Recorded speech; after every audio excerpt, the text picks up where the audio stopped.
Masahito. So I really appreciate this opportunity to speak at the celebration of 60th birthday with Hiroshi. And as Masahito already mentioned, we actually overlapped 3 times, not just twice.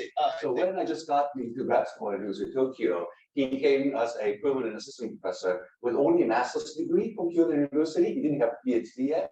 And that was quite sensational because many of the grad students were actually older than Hiroshi at the time. And so he was there for about 2 years, I think, and before he went to the Institute of Advanced Study for a member. And so that was the first time we overlapped. And second time was in Berkeley. I was a postdoc, and then he came as probably some of the youngest full professor ever in Berkeley. Is that right? In physics. In physics, okay. So that was also another sensational arrival. And then I was also fortunately got a faculty position a year later. So we overlapped as colleagues in a physics department for 5 years. And then we started Kavli IPMU together. He was actually involved in setting up the institute before I was. And he came up with some of the initial conception for the institute before the University of Tokyo decided that I should become director of the segment. And so it's from the very beginning that Kavli IPMU had been worked out together, including both of us. So this is the third time we overlap. And as Masahito mentioned, I was happy to sign off from the directorship in the year 2018, handed that over to Hiroshi.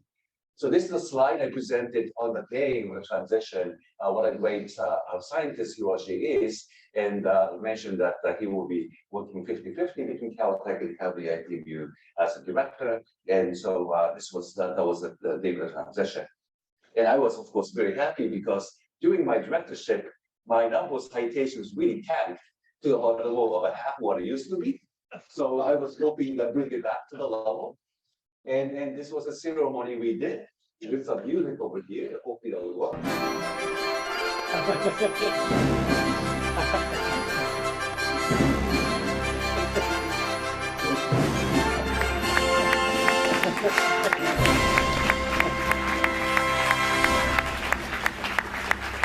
And as you can see, he's really Superman. Even after taking up directorship, his citation counts don't count at all. I hopefully actually got it. I moved backwards towards the previous level of my publication rate. So he really saved me from the brink of obscurity, and also I had successfully landed the Kavli Institute as a permanent institute as part of the University of Tokyo. So I have to say that he really is a superhero who saved me from this situation. So speaking to the audience of primary formal theorists here, I'm a mere phenomenologist, so I had to wonder about what's a subject to talk about.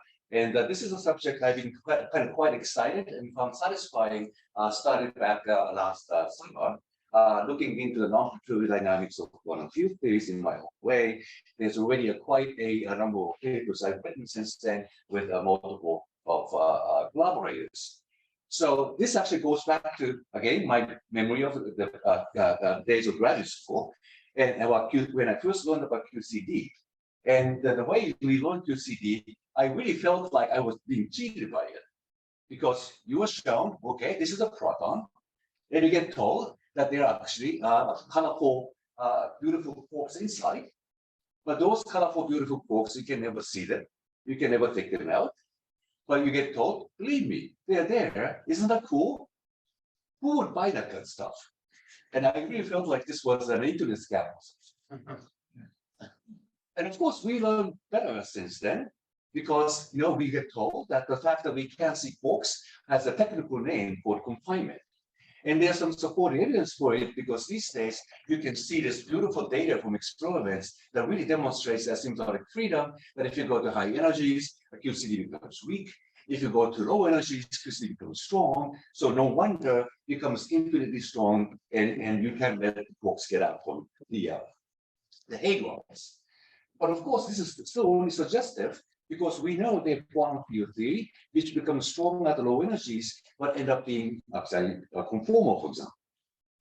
And the other puzzle, because this is something we know already for a long time, that the proton and pion are made of same quarks. But for some reason, pion is nearly massless, much lighter than proton. And this is also very mysterious.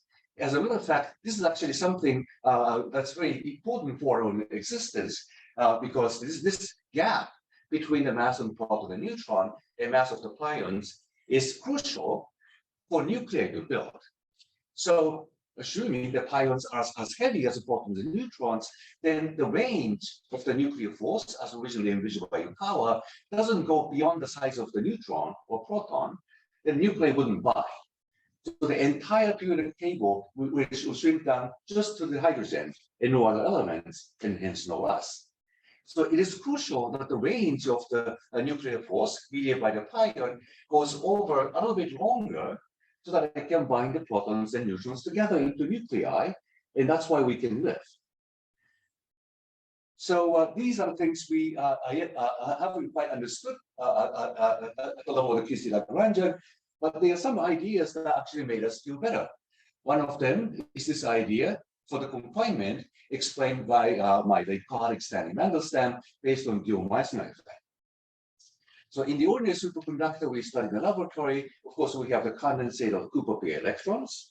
As the electrical charges condense, magnetic fluxes get squeezed into flux tubes. And therefore, if you imagine placing a magnetic monopole and an anti-magnetic monopole into the superconductor, then the flux tube between monopoles is squeezed into a line, and therefore the potential energy goes with the linearly with the distance, and that means they're confined, you can never liberate them. So if you switch magnetism and electricity and assume that what will condense this is actually magnetic monopoles, then what gets squeezed into flux tubes are electric fields, and therefore the quarks with color electric charges are confined connected by the squeezed flux tube of electric fields, again with a linear potential. So that is sort of a way of understanding confinement based on the physics we know and love and we can study in the laboratory. So that makes you start feeling better about this. In the same way, Nambu pointed out that the idea called chiral symmetry breaking explains why pion is so much lighter than the protons and neutrons. And in some sense, it's still, I find it amazing that Nambu came up with this idea. If you take the massless QC limit, you have an enhanced symmetry without knowing the QC Lagrangian. He didn't have a notion of quarks.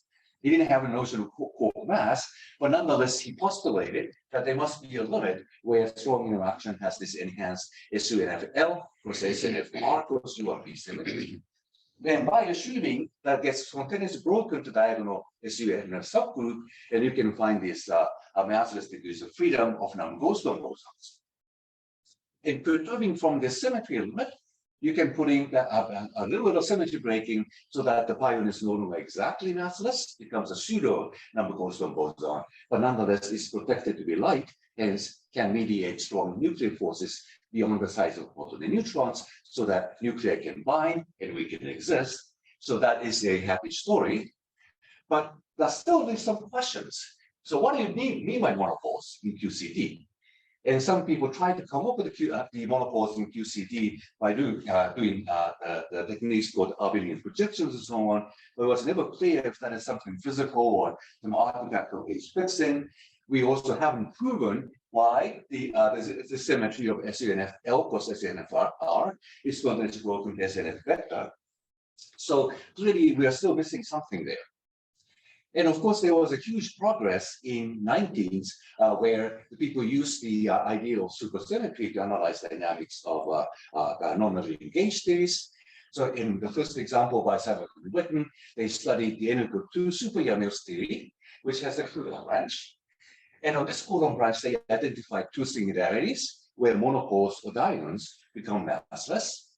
And by putting the perturbation down to n=1, by adding a mass term to this moduli field U, then by combining this massless monopole at the singularity and this perturbation down to n=1, we could demonstrate the monopoles indeed do condense. And you can even try to further break it down to n=0 by putting the gaugino mass. I will mention that briefly later on. So this really shows the monopoles do condense and cause the confinement, at least in some version of non-linear gauge theory. But chiral symmetry breaking was still tricky.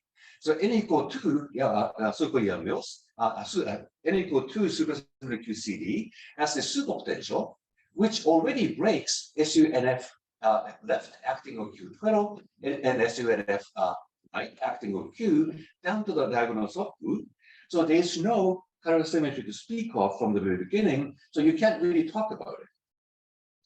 When you get down to N=1 theories, which have been studied by Natisaigruk and its collaborators, you can analyze the theory together with a chiral symmetry. However, as we all know, the solutions he came up with seem to have very unusual phases in view of the non-supersymmetric QCD. They don't seem to resemble at all with each other. I'll come back and mention that in a moment. So somehow we still haven't reproduced what looks like the real-world behavior of QCD. Finally, none of these techniques still allow us to solve the chiral gauge theories, and the standard model is one of them.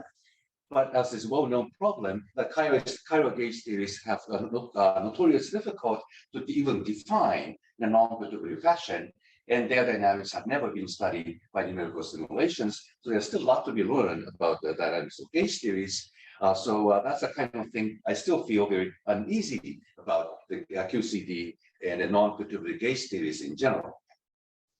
So this is what Saigruk told us.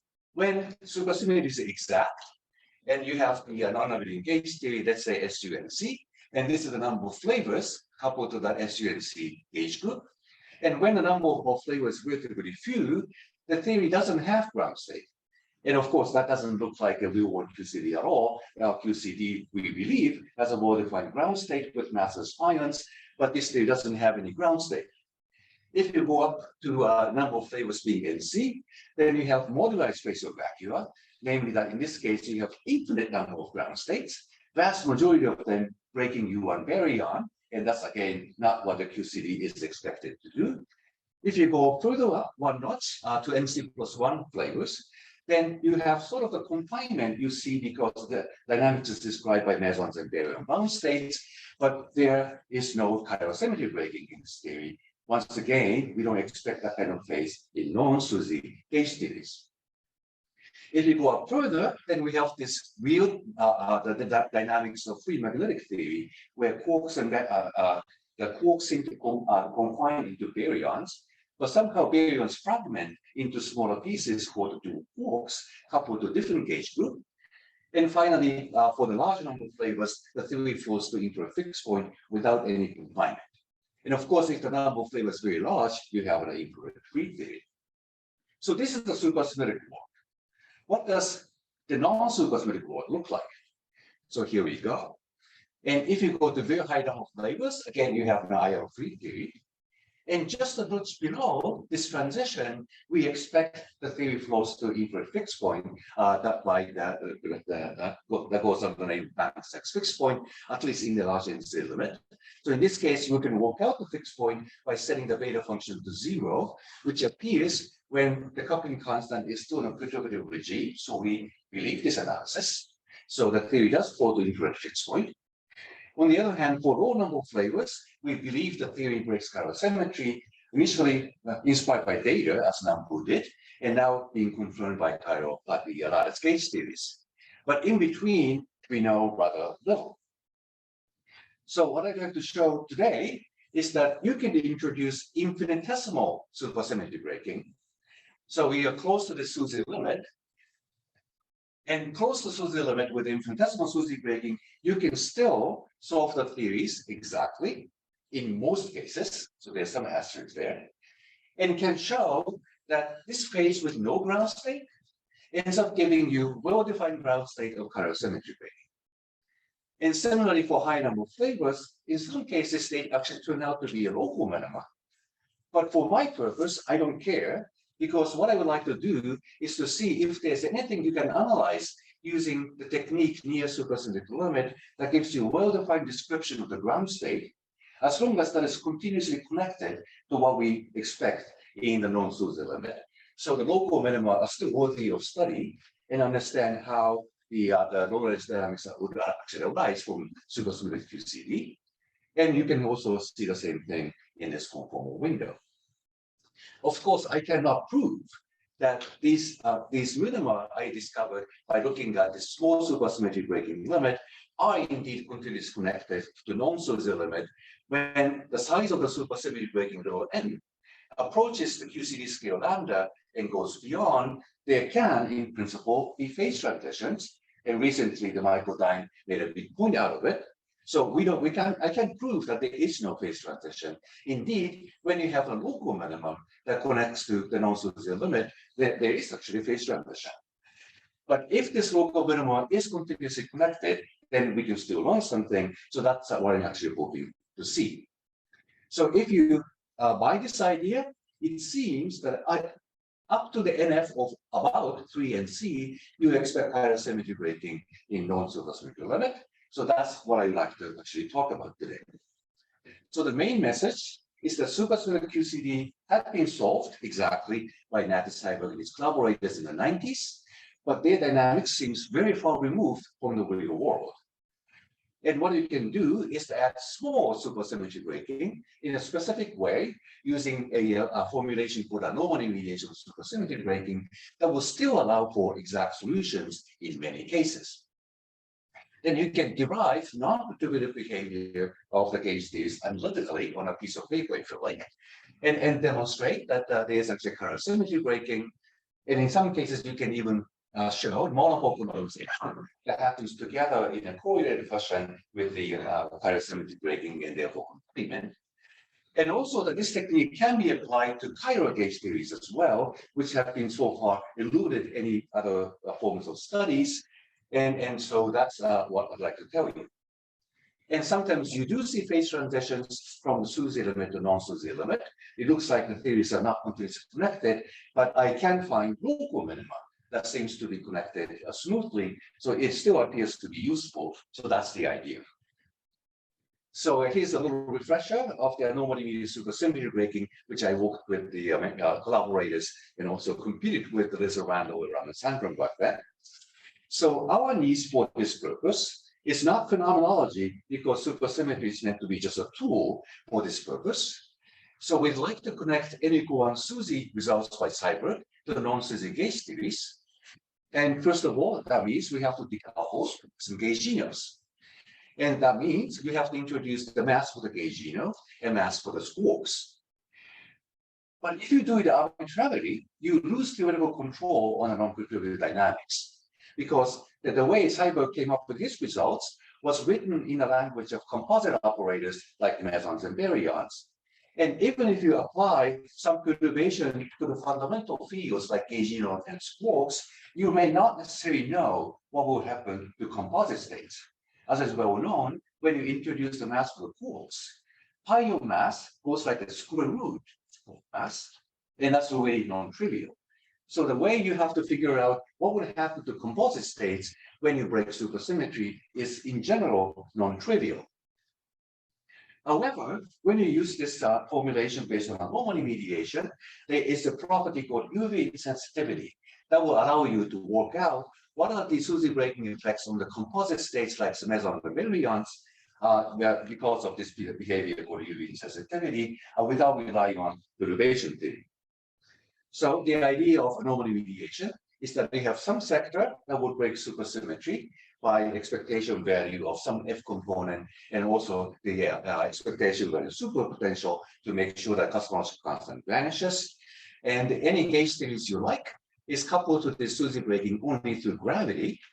And because the gravity sector actually has the gauge gravitational mass now due to this basically curvature in superspace. So this SUSY breaking curves the superspace, and all the theories now live on this curved superspace, therefore experiences the impact of supersymmetry breaking in a suppressed way by the Planck constant. So the size of supersymmetry breaking little n that appears in whatever gauge theory you'd like to study goes like the W over n Planck squared, where this W is the expectation value superpotential needed to cancel the cosmological constant. So the assumption is that there is no direct interaction between them, called sequestering. Then all the effect of supersymmetry breaking that appears on a gauge theory of your interest comes through the supergravity multiplet, which can be described by what is called the Y compensator.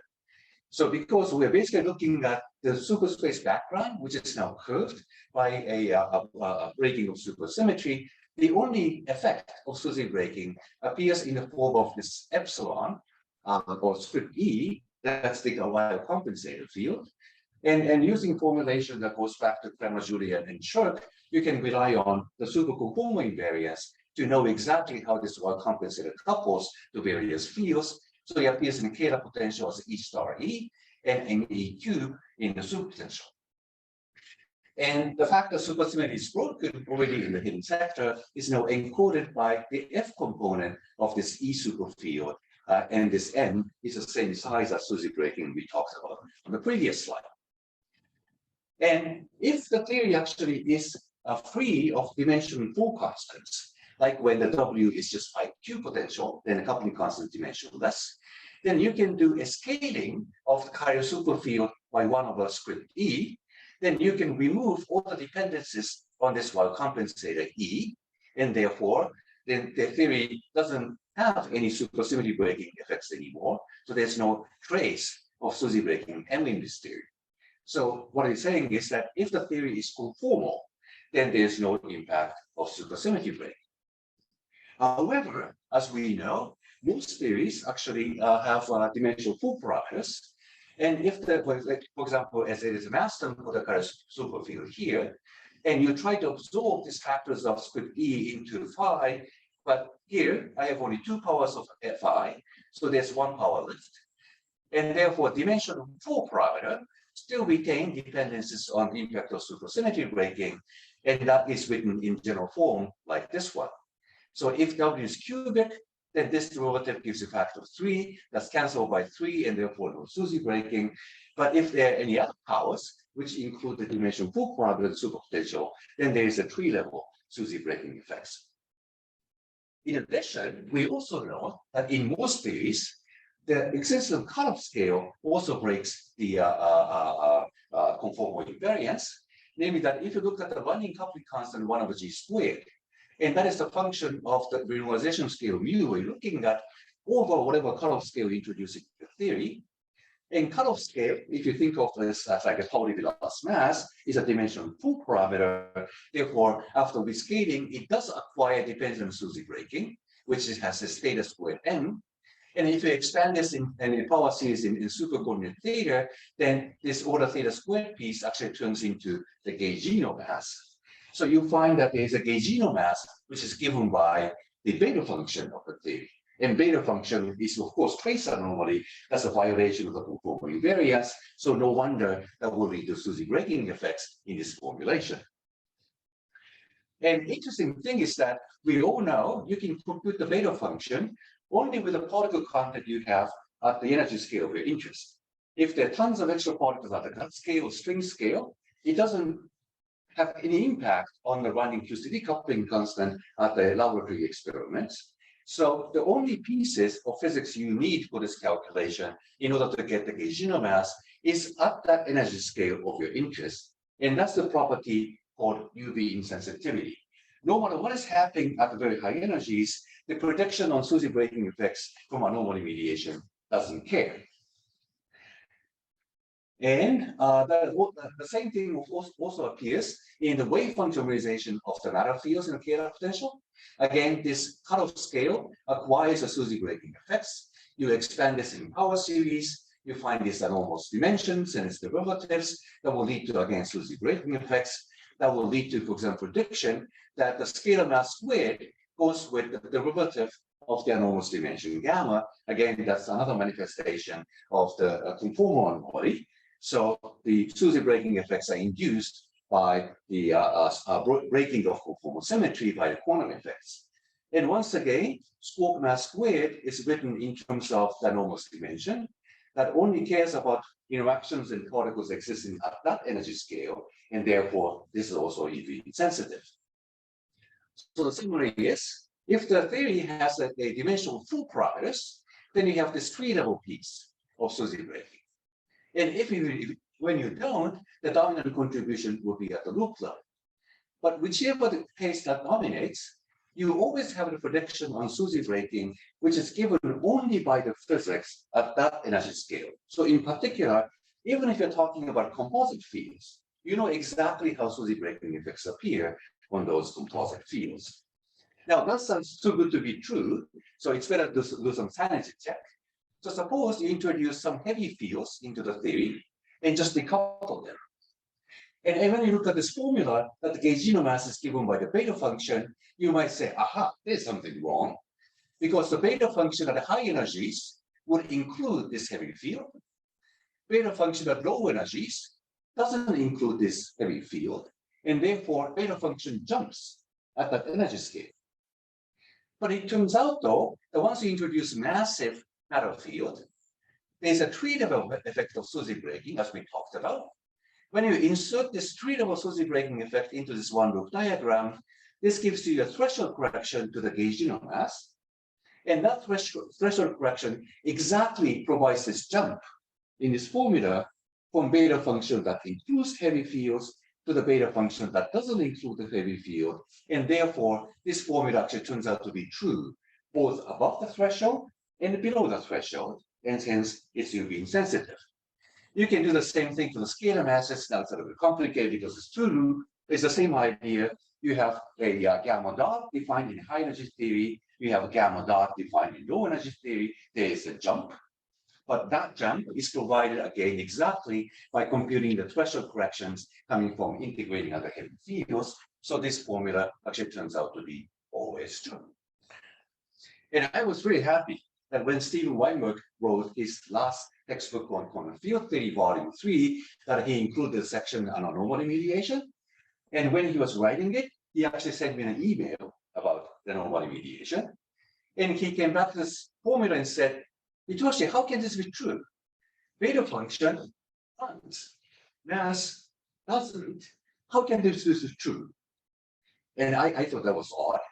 I thought it should be obvious to Steven Weinberg that the mass defined this way can be defined as a running mass in mass-dependent renormalization schemes such as dr bar. Then both sides run. And I pointed out to him that you can even show that both sides run in exactly the same way at all orders in perturbation theory. And he became silent for a week. And then he came back with another question, now getting into real subtleties about what exactly is a renormalization scheme that would justify this treatment at orders in perturbation theory when you don't know how to regularize supersymmetry, blah, blah, blah. So, that I barely managed to answer those questions, I think. So that's the way I learned that Steve Weinberg was. He was indeed a great man. I heard many stories from my colleague Lawrence Hall about him. And of course, you know much better about Steve than myself. And according to Lawrence, Steve tends to ask rather sort of dumb-looking questions initially. But then he goes back and thinks on his own. And because he thinks through all the confusion subtleties himself, at the end of the day, he's the person who understands everything better than anybody else. So I have sort of witnessed that process, and that was amazing. But anyway, I seem to have passed the test because he actually thanked me in the acknowledgement. Okay, so that's a little introduction on anomaly mediation. Now I'd like to apply this to QC case theories and expectations in non-SUSY element that if we have SUNC gauge theories, you expect the standard chirosymmetry breaking. If we have SONC gauge theories with many quarks in the vector representation, you expect SUNF flavor symmetry to go broken to SONF. For SP2 and SP gauge theories, the SU's flavor symmetry is expected to broken to SP flavor subgroup. So then I started with the no flavor case. In this case, you expect gaugino condensate. And anomaly mediation picks up the fact that the scale, lambda, is dimension full. So there is actually a tree-level SUSY breaking effect, which is given by the same formula I talked about before. The interesting thing, though, is that you can work out this potential with a full dependency on the theta parameter, and therefore the potential actually looks like this. And of course, you're supposed to pick the branch at the very bottom. So you go for one branch, go over the next branch, and so on. So there are many first order phase transition on its way. But this is a standard picture of how theta dependencies work on this Yang-Mills theory. When you have few number of flavors compared to NC, Seiberg told us that there is this runaway superpotential, and therefore there is no ground state. That doesn't seem to resemble with a non-supersymmetric acousticity in any way.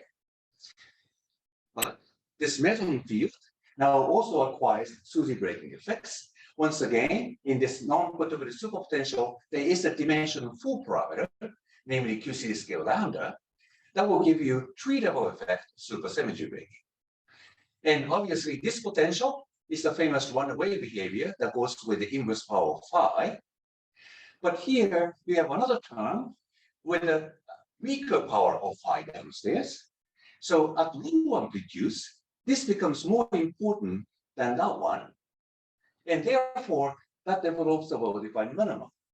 The supersymmetric limit has this runaway behavior in red. And there's no ground state, there's no chiral symmetry breaking, there's no dynamics. But together with infinitesimal supersymmetry breaking, you develop the well-defined minimum with the breadth of the meson field. And therefore, it breaks chiral symmetry. And that leads to massless pions, and therefore basically proving Nambu conjecture long time ago. In addition, the supersymmetric limit doesn't have any Vesuvino term for the chiral Lagrangian, but there are many fermions you have to integrate. There's a fermion partner of the meson, mesinos, you have to integrate out, and their loops would induce Vesuvino-Witten term a la Doka and Fari. They talked about this a long time ago in the context of the standard model, and therefore you can derive full-blown chiral Lagrangian with Vesuvino-Witten term from this first principle. And analysis is self-consistent because we're talking about infinitesimal SUSY breaking with little m. That will make this meson condensate very large because m is downstairs. When meson is very large, you are in the regime of breaking the gauge theory by Higgs mechanism at large energy scale. Therefore, coupling constant is weak, and therefore that justifies canonical Kähler potential for this field along the meson direction, and therefore all the analysis is self-consistent. So this is the way you can derive chiral symmetry breaking, at least in the limit of small supersymmetry breaking. So that's a statement I made. If you were near the SUSY limit with infinitesimal SUSY breaking, you can still solve the theory exactly, and that actually collapses to the idea of chiral symmetry breaking, even though the SUSY limit didn't have any ground state. And some people complain that, well, what you have computed is the squawk condensate. This is squawk twiddle condensate, not fermion bilinear. But you can compute that too. So in the UV description, meson bilinear field is QQ twiddle. And if you expand in the superstate coordinate theta, then the theta squared component is nothing but the fermion bilinear. In the IR description, we have this superpotential and the cyber superpotential, and we work for the minimum. So we know what the squawk condensate is. But just by looking at the F component of this meson superfield, you can also work out the core bilinear condensate as well. It's non-zero. And has this behavior. So when SUSY breaking is small, then this squawk bilinear goes to infinity, and that's nothing but the one-way behavior. But once you introduce the SUSY breaking, it stopped, develops a finite minimum, and as you increase SUSY breaking, the minimum starts to close into towards the dynamical scale. So you see this the behavior that goes down with the SUSY breaking. On the other hand, fork bilinear goes up with SUSY breaking in this yellow line. Now, what we expect in non-SUSY limit is this. Quark bilinear goes with the dynamical scale after you decouple SUSY particles. So after you decouple squawks and gauginos, then non-SUSY QCD scale actually goes up together with SUSY breaking scale, and that's the behavior in yellow. On the other hand, you can still compute squawk bilinear perturbatively when the SUSY breaking scale is high. That is represented in this cyan line, which is lambda cube over m. And in between, we don't have good theoretical control. But nonetheless, they seem to connect rather smoothly from SUSY limit to non-SUSY limit. What the horizontal axis you have lambda and m? The horizontal axis is size of SUSY breaking m. And this is a QCD scale of the QCD. So when you normalize lambda to be 1. Right. When these two parameters are close to each other, I don't have good theoretical control on the Kähler potential. Therefore, I don't claim to be able to compute anything. But what I'm showing is the plausibility test, namely that behavior at low SUSY breaking, where I can compute exactly. and also behavior at large SUSY breaking, where I can compute it using non-supersymmetric QCD, and they seem to connect smoothly to each other. So that's the claim. So I can compute fermion bilinear. First of all, it's non-zero, and seems to grow in the fashion that is sort of expected in a non-SUSY limit. You can also start looking into some of the light spectra, and you find that there's this pion supermultiplet, which of course gives you massless pion. But now that SUSY is broken, its scalar partner acquires a mass, so they are split.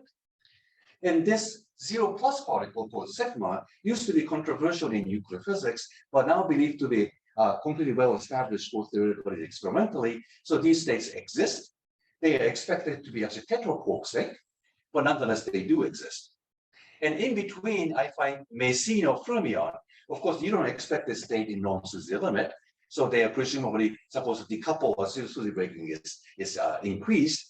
But at least you can identify the kind of states you actually do see in experiments. And similarly, this is eta prime that corresponds to this U1 axial symmetry, which is now massive, which comes out automatically. And there's also 0+ partner of that, if not. And all of these states appear in PDG as well. Of course, this is meant to be only suggestive because this is worked out only in a small SUSY breaking limit. I don't claim that this mass spectrum would persist with the large SUSY breaking limit quantitatively, but the fact that at least it would qualitatively produce the right spectrum is indeed encouraging. I so far talked about SUNC QCD, but it's well known that in this case, there's no well-defined notion of confinement because you have quarks in the fundamental representation, therefore they can screen any color charges. And in fact, Wilson loop's perimeter law is an area law, so you can't even define what you mean by confinement actually. So when we always say quarks are confined in protons and neutrons, we only mean that in a loose sense, not in a precise sense. But if you go to SONC QCD, where the quarks are in a vector representation, then the Z2 center of SONC or spin NC are trivial on the vector representation, so they cannot be screened. On the other hand, there are representations like spinor representations that are non-trivial under Z2 center, so those color charges cannot be screened. And therefore, there is a rigorous definition of confinement by defining Wilson loop in such representations with non-trivial center. And so what we like to study then is that there is a way of understanding confinement in this theory together with its interplay with the chiral symmetry breaking.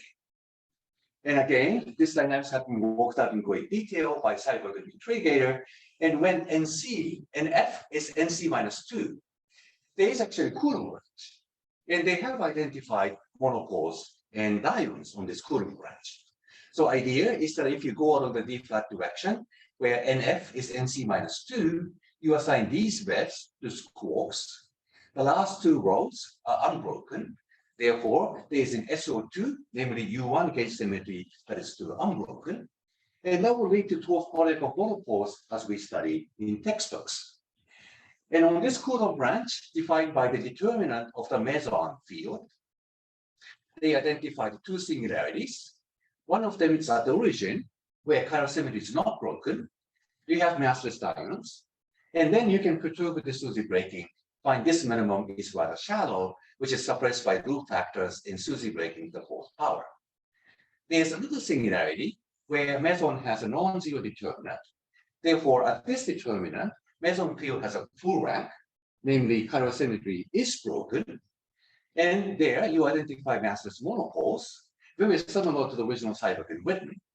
And integrating Seiberg analysis stopped here, but now we can add the SUSY breaking on top of it and find the minimum where the monopoles actually do condense. And remember, this condensation of monopole happens at the singularity where determinant of meson doesn't vanish. Therefore, this happens at the point where chiral symmetry is broken. And there you find monopole condenses, therefore causes confinement in a rigorous sense now because it's SON gauge theory. So you see monopole and meson condensates happening in a correlated fashion. And that's the way we see confinement and chiral symmetry breaking at the same time. For other normal flavors, we don't have a codon branch, so we don't know how to describe monopoles in that case.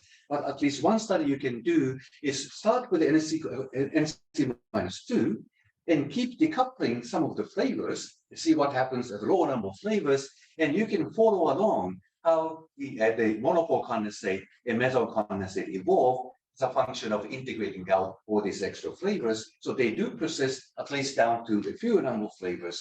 So this picture of both monopole and methyl condensing to cause both confinement and chiral symmetry breaking still seems to be valid.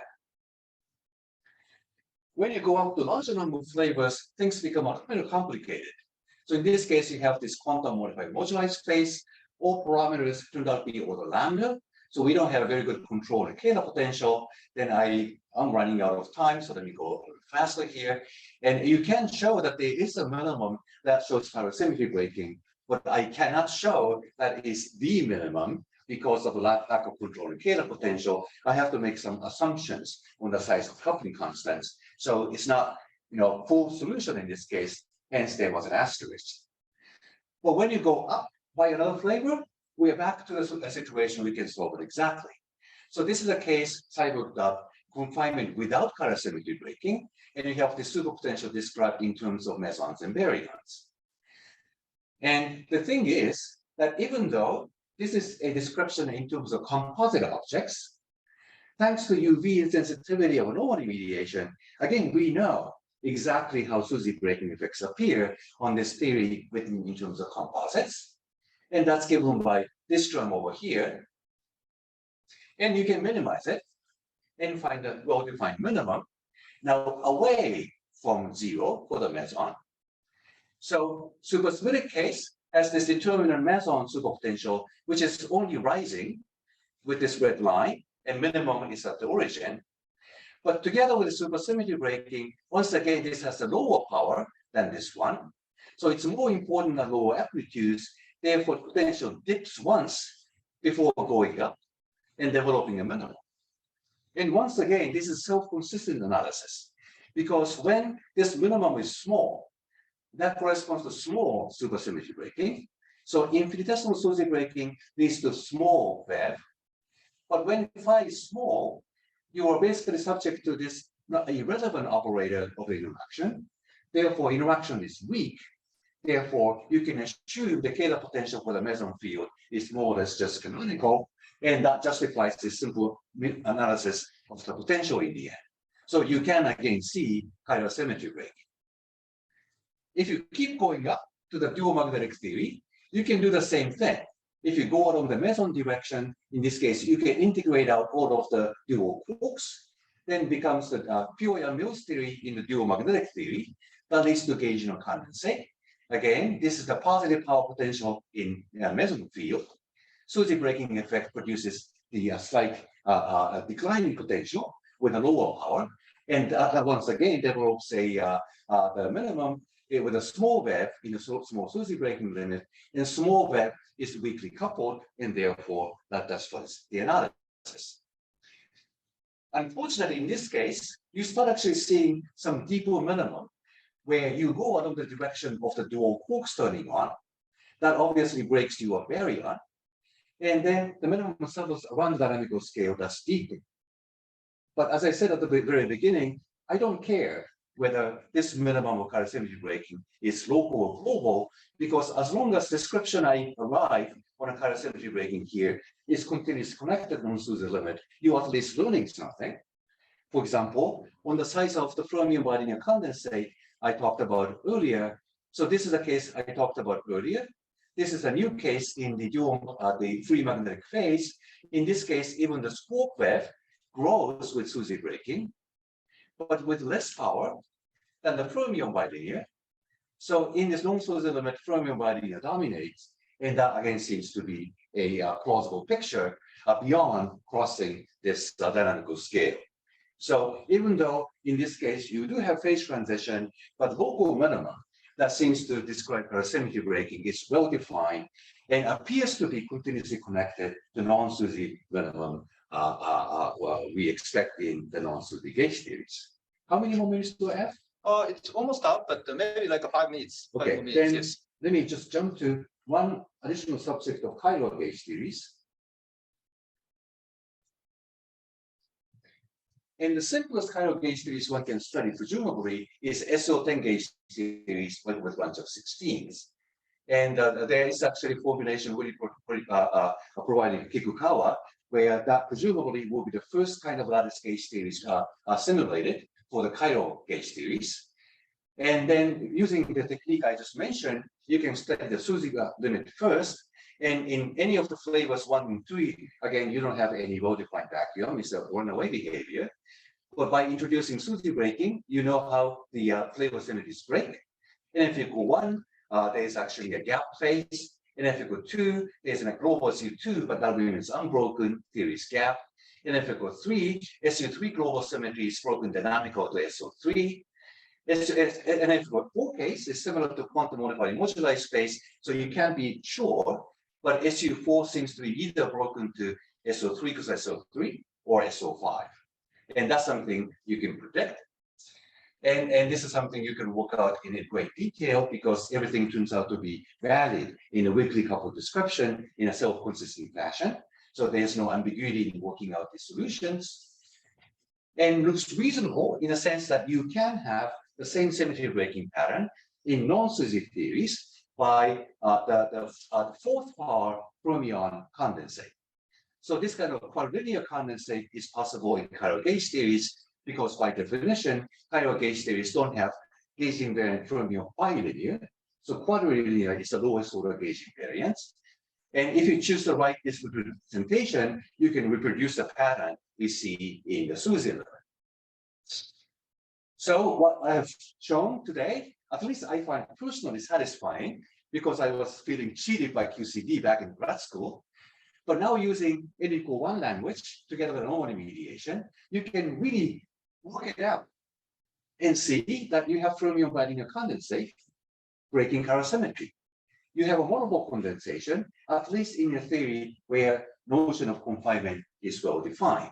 And you can even solve chiral gauge theories that have never been studied on lattice so far, and that hopefully will happen in the future.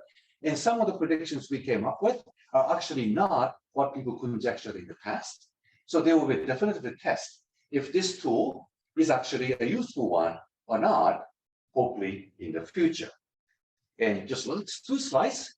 This is actually a new work which doesn't have anything to do with the supersymmetry.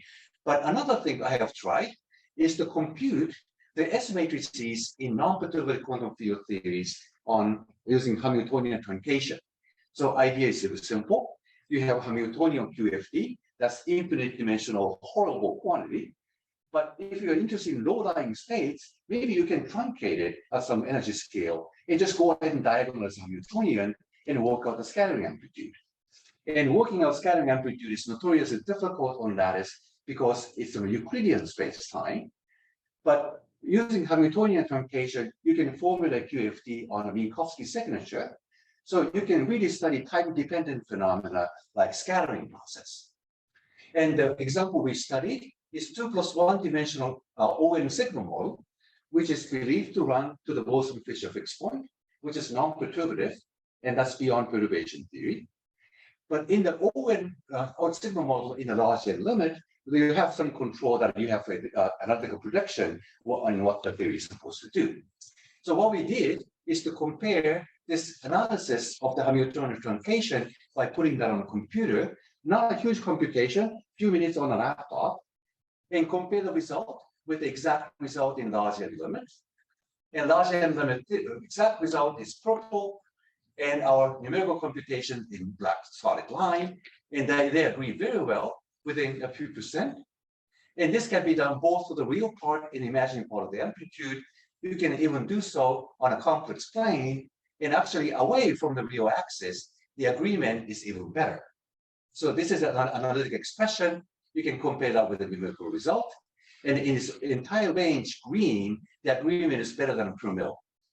So this is a new technique where you can actually compute S matrix elements for the non-perturbative QFT.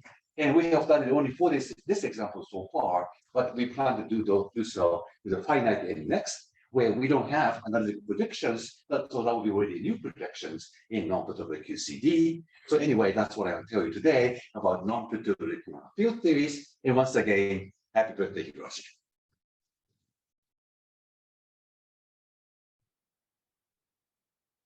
Thank you so much for the nice talk. Well, the floor is now open for questions or comments. Yes, comment. So this is very nice talk. So I just have two questions. One is there's one deformation for gauge series, which is break supersymmetry from supersymmetric one to non-supersymmetric, which I'm sure people have studied. I'm just wondering how does it compare with the anomaly mediation one, which is giving saxions as the media as a source of breaking, giving VEV to the saxion field to break supersymmetry. That's a very canonical thing to do because that's a kind of like a background. It's not gravitational, but it has the same spirit. That's because that's part of it. How would that, I'm sure you have studied it or others have studied it, how does that compare with the anomaly mediation? That's my first question. So in the case of saxion, that you can assign basically sort of the F component of saxion to break supersymmetry, like a Kunosky, Lewis did this a lot in their papers. But the problem is that when you switch to the language of the composite operators for Mason's areas, it's not clear how they would appear in a Kähler potential of these composite states. So you can't have a good theoretical control on the behavior of how many powers of saxion would appear in front of, let's say, Mason-Kähler potential. So you wouldn't know that necessarily.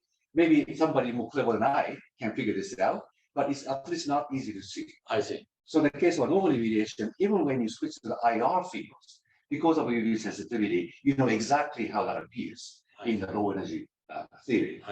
That's the difference. I see. And the other question is, so the mass parameter that you broke supersymmetry can be viewed as a complex parameter, correct? Yes. Now, if you view it as a complex parameter and the m equals to infinity for you is a non-supersymmetric limit you're interested, correct? So let's just invert parameter and call it z is 1 over m. So you have a complex plane where at infinity corresponds to supersymmetric limit, and z equal to 0 is what you're interested in. I'm just trying to put it in a complex plane, the parameter space, like a sphere, if you wish. And able to be complex. M is the complex parameter, is complex parameter, is a VEV of an F term. Yes, when we go infinity limit is the non-zero, right? Yeah, so I'm just calling z is 1 over m. So view z equal to 0 is what you're interested in, the position of the solution. Are there quantities which are, for example, like protected like the Berry space or something like that, which you can actually exactly compute by boundary data? In other words, does the fact that the boundary, you know exactly what's happening because it's supersymmetric, puts topological restriction on what's going on inside?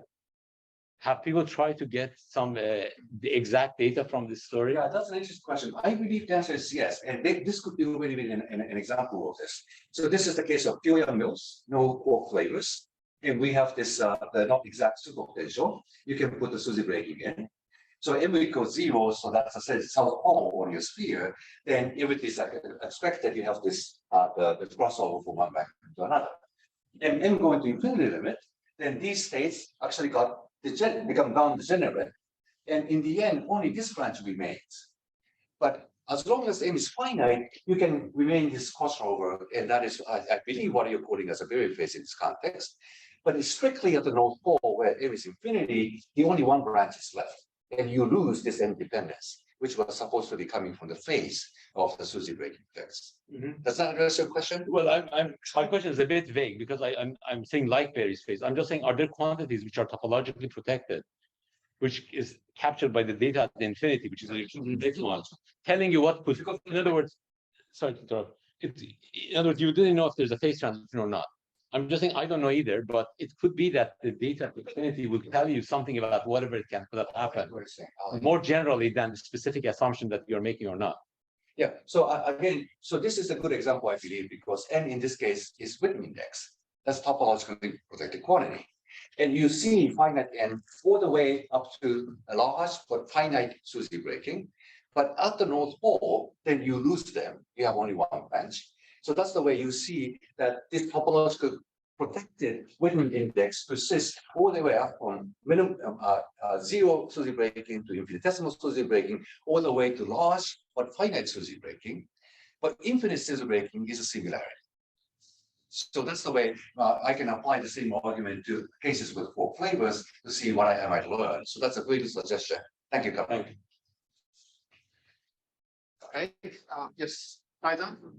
Question is about the S-matrix calculation of Hamiltonian truncation. Okay. How do you identify or determine the external state in the S-matrix? I couldn't hear the last part. How do you identify the external states in the S-matrix? External phase. External states in the S-matrix. What? Takes what? You literally diagonalize the Hamiltonian. I see. Thank you. Hmm. And do you impose gauge invariance on those states? This is the scalar field theory. So here we didn't deal with the gauge invariance. And I do see some challenges when we go to gauge invariance because Hilbert space needs to be projected onto the physical states and stuff like that. So there's an issue with the gauge fixing. And also when you have marginal couplings, then this truncation actually converges much more slowly. So three-dimensional theory coupling is relevant and has dimension 4 parameter, and the truncation actually converges relatively fast, like Howard law. But in marginal interactions, I expect that the convergence is logarithmic, and that will make numerical calculation more difficult. But it's not a showstopper, I believe.